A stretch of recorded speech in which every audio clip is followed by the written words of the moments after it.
Saudara-saudari yang dikasihi Tuhan Yesus Kristus, selamat bertemu kembali di dalam program Arus Hayat Voice.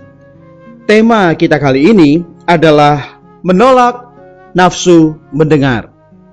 Pembacaan Alkitab di dalam Mazmur 38 ayat 14 sampai 15 yang mengatakan, "Tetapi aku ini seperti orang tuli. Aku tidak mendengar, seperti orang bisu yang tidak membuka mulutnya. Ya, aku ini seperti orang yang tidak mendengar, yang tak ada bantahan dalam mulutnya." Demikian firman Tuhan.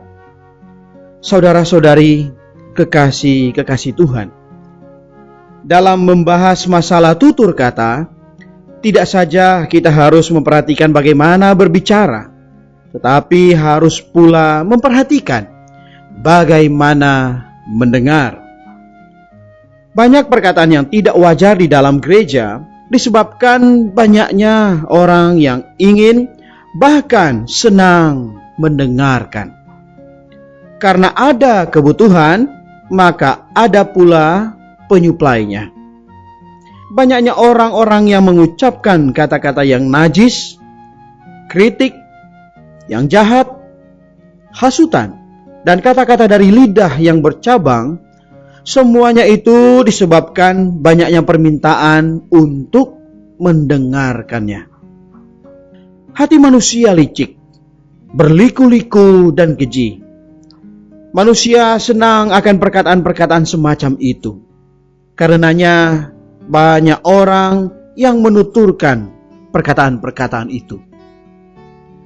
Jika anak-anak Allah mengetahui mana yang boleh diucapkan dan mana yang tidak boleh diucapkan, maka dengan sendirinya mereka akan belajar mengenal tutur kata mana yang boleh didengarkan dan mana yang tidak boleh didengarkan. Ada seorang berkata bahwa banyak orang yang telinganya seperti tong sampah. Adakah orang membuang sampah ke dalam periuk nasi Anda? Tentu tidak ada orang yang mau berbuat demikian. Jika Anda dapat duduk tenang sambil mendengarkan perkataan yang menjelekkan orang dan Anda merasa tidak mengapa, itu membuktikan bahwa Anda adalah sebuah tong sampah. Dan Anda sendiri adalah seorang semacam itu. Sebab orang macam apa senang mendengarkan perkataan macam apa pula. Jika kita menolak untuk mendengarkan perkataan-perkataan yang tidak wajar, maka kata kita akan menutup banyak dosa dan akan membantu banyak saudara. Kita harus belajar agar diselamatkan dari perkara ini.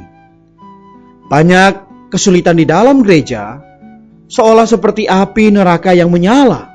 Begitu mulai menyala, harus segera dipadamkan, jangan kita membiarkannya berkobar. Banyak kesalahan tutur kata disebabkan kesalahan mendengar. Timbulnya banyak perkataan yang sia-sia, kata-kata jahat dan dusta, justru karena dikipas-kipasi oleh pendengar perkataan itu sendiri. Tanggung jawab ini sebagian besar harus ditanggung oleh si pembicara. Namun si pendengar pun ikut bertanggung jawab di hadapan Allah. Orang yang mendengar harus menolak hawa nafsu mendengar. Manusia mempunyai satu keinginan senang mendengar dan senang mengetahui urusan. Jika Anda dapat menolak keinginan ini, maka Anda akan dapat memadamkan banyak api yang dinyalakan dari neraka. Seringkali Anda harus belajar tidak mendengar seperti orang tuli dan belajar untuk tidak membuka mulut seperti orang bisu. Tutur kata merupakan pencobaan yang sangat besar. Karena itu kita harus belajar untuk mengatasinya. Yesaya pasal 42 adalah nubuat tentang Tuhan Yesus.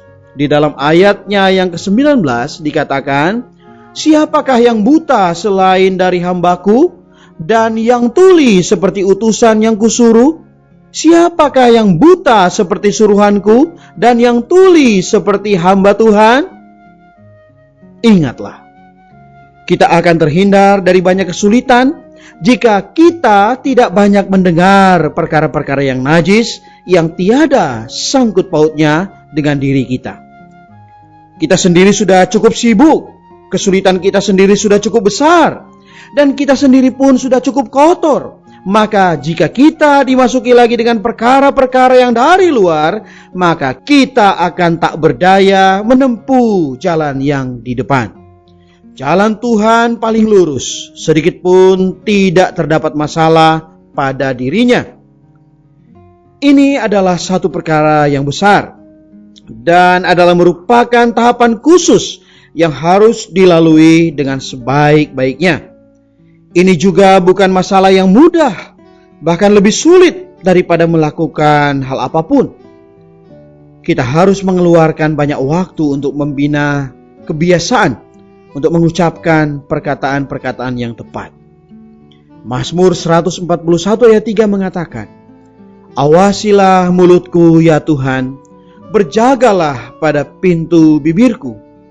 Kita perlu berdoa demikian, yakni memohon Tuhan menjaga bibir kita, supaya kita tidak sembarangan berbicara. Kita pun harus memohon Tuhan menjaga telinga kita, supaya kita tidak sembarangan mendengar perkataan-perkataan.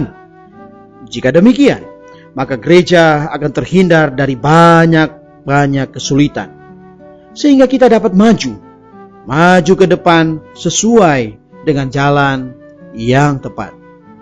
Ingatlah, bila Anda suka mendengar perkataan-perkataan yang tidak wajar, itu berarti Anda sendiri yang bermasalah. Kalau Anda mendengarkan dan menerima tanpa menolak, itu berarti adalah suatu penyakit yang besar. Kita wajib belajar menolak buah yang najis, saudara-saudari.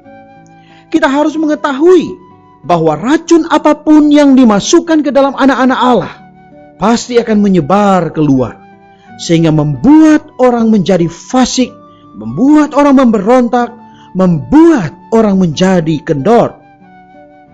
Semoga Allah mengaruniai kita dan membelas kasihani kita, agar kita dari awal mau belajar bertutur kata dan menolak hawa nafsu mendengar, agar kita menempuh jalan yang lurus yang telah Tuhan siapkan bagi kita di dalam hidup gereja kita.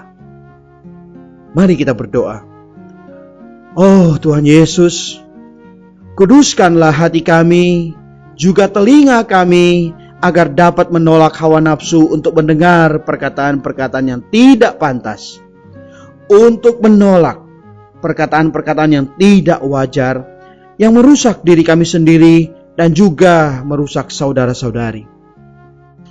Tuhan Yesus, bahkan dalam hal mendengar pun kami masih perlu berlatih Tuhan. Karena itu kami perlu kasih karunia-Mu, supaya kami dapat dengan ketat menanggulangi bukan saja tutur tindak kami, tetapi juga nafsu kami untuk mendengar. Jagalah kami dengan firman-Mu ya Tuhan. Di dalam nama-Mu Tuhan Yesus, kami berdoa. Amin. Demikianlah firman Tuhan. Sampai bertemu di kesempatan berikutnya. Kasih karunia-Nya menyertai kita semua.